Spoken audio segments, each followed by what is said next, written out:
Thanks, Ramona. And give me one of them fizzy drinks. Not too fizzy, just sort of medium fizzy. Thanks a lot. Hello, do you have trouble knowing what is a solid, liquid, or gas? Are you confused by Jell-O? I mean, which is it? Is it a solid or is it a liquid? Water is a liquid, but what about when it's ice?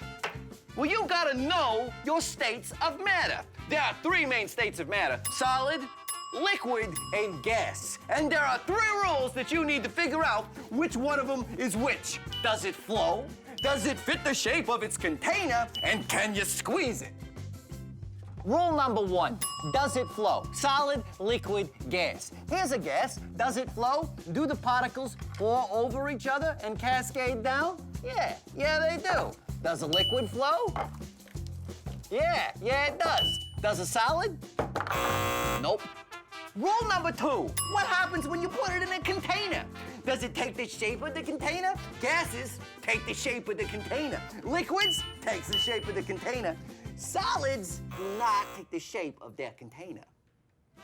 I know what you're thinking. You're thinking, I get the whole pouring and taking the shape of the container, but come on.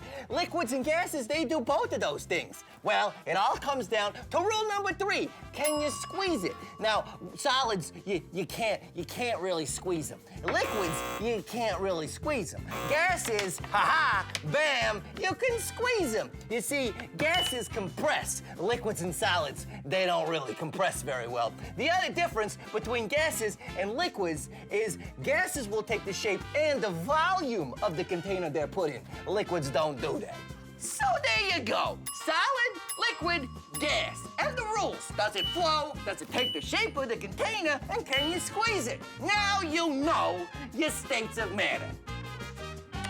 That'll be $6.50. Cash only.